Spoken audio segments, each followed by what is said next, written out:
എല്ലാവർക്കും നമസ്കാരം. പുതിയ വീഡിയോയ്ക്ക് സ്വാഗതം.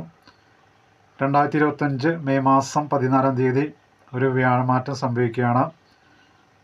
വ്യാഴമെന്ന ശുഭഗ്രഹം രാശി മാറുകയാണ്. ഇടവം രാശിയിൽ നിന്ന് മിഥുനം രാശിയിലേക്ക് കടക്കുകയാണ്.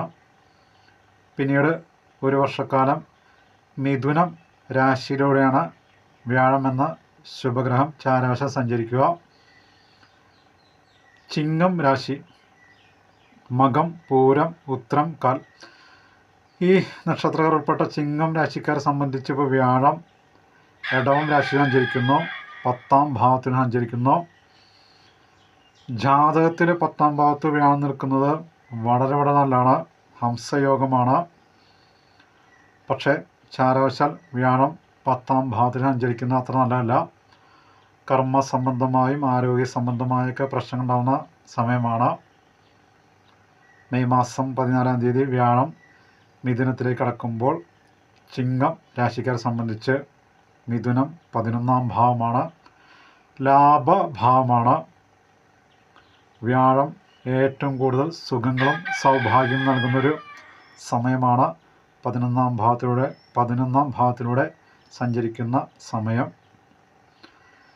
ഈ നക്ഷത്രക്കാർ മകം, പൂരം, ഉത്രം, കാൽ ഈ നക്ഷത്രക്കാർ ജാതകപ്രാരംഭം അനുഭവിക്കുന്ന ദശകൾക്ക് അപഹാരങ്ങൾക്കൊക്കെ ബലമുണ്ടെങ്കിൽ തീർച്ചയായും ഈ വ്യാഴമാറ്റം ഒരുപാട് ഗുണം നൽകും.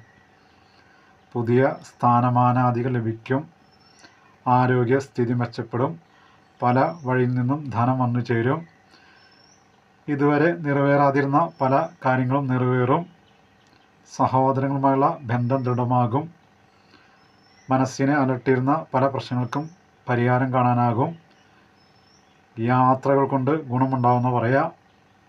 ഗൃഹലാഭം, ഭൂമിലാഭം, വസ്തുലാഭം, വിദേശയോഗം, പഠനകാര്യങ്ങൾ പുരോഗതി, വിവാഹത്തിന് അനുകൂലമായ സമയം. അങ്ങനെ കല, രാഷ്ട്രീയ, സാംസ്കാരിക മേഖലയുള്ളവർക്ക് ഉന്നതമായ സ്ഥാനമാനങ്ങൾ, പുരസ്കാരങ്ങൾ, പദവികൾ ഇതെല്ലാം ലഭിക്കാൻ ഉത്തമമായ സമയമാണ് 11-ാം ഭാവത്തിലുള്ള വ്യാഴത്തിൻ്റെ സഞ്ചാര കാലഘട്ടം. മാത്രമല്ല വ്യാഴം അത് നിൽക്കുന്ന രാശിയിൽ നിന്ന് 5, 7, 9 ഭാവത്തിലേക്ക് പൂർണ്ണ ദൃഷ്ടി ചെയ്യും. അപ്പോൾ മിഥുനത്തിൽ നിൽക്കുന്ന വ്യാഴം തുലാത്തിലേക്ക് ദൃഷ്ടി ചെയ്യുന്നുണ്ട്, ധനുരാശിയിലേക്ക് ദൃഷ്ടി ചെയ്യുന്നുണ്ട്, കുംഭം രാശിയിലേക്ക് ദൃഷ്ടി ചെയ്യുന്നുണ്ട്. ചിങ്ങം രാശിക്കാരെ സംബന്ധിച്ച് തുലാം 3-ാം ഭാവമാണ്, സഹോദര സഹായ ഭാവമാണ്. അപ്പോൾ അവിടേക്ക് വ്യാഴം ദൃഷ്ടി ചെയ്യുമ്പോൾ സഹോദരങ്ങൾക്ക് ഗുണകരമാണ്, സഹായങ്ങൾ ലഭിക്കുന്ന പറയാം, പല വഴിയിൽ നിന്നും സഹായം ലഭിക്കും. അതുപോലെ തന്നെ ധനു 5-ാം ഭാവമാണ്, 5-ാം രാശിയാണ് ധനുരാശി. മനസ്സിനെക്കുറിച്ചും മക്കളെക്കുറിച്ചും ചിന്തിക്കുന്നൊരു ഭാവമാണ് 5-ാം ഭാവം, 5-ാം രാശി. അപ്പോൾ മക്കൾക്കൊക്കെ ഗുണകരമാണ്, മക്കളെക്കുറിച്ച് അഭിമാനം തോന്നുന്ന നിമിഷങ്ങളുണ്ടാവും, മനസ്സിന് സന്തോഷം തോന്നുന്ന പല വാർത്തകളും കേൾക്കാം വ്യാഴദൃഷ്ടിയോട് കൂടിയിട്ട്. അതുപോലെ തന്നെ കുംഭം 7-ാം രാശിയാണ്, ചിങ്ങം രാശിയുടെ 7-ാം ഭാവം കുംഭം. അപ്പോൾ അവിടേക്ക് വ്യാഴം പൂർണ്ണ ദൃഷ്ടി ചെയ്യുമ്പോൾ 7-ാം ഭാവം കൊണ്ട് ചിന്തിക്കുക കളത്ര ഭാവമാണ്, കുടുംബഭാവമാണ്. കുടുംബജീവിതത്തിൽ ശാന്തി സമാധാനമൊക്കെ ഉണ്ടാവും, വിവാഹ കാര്യങ്ങളിലൊക്കെ അനുകൂലമായ തീരുമാനങ്ങൾ ഉണ്ടാവുമെന്ന് പറയാം.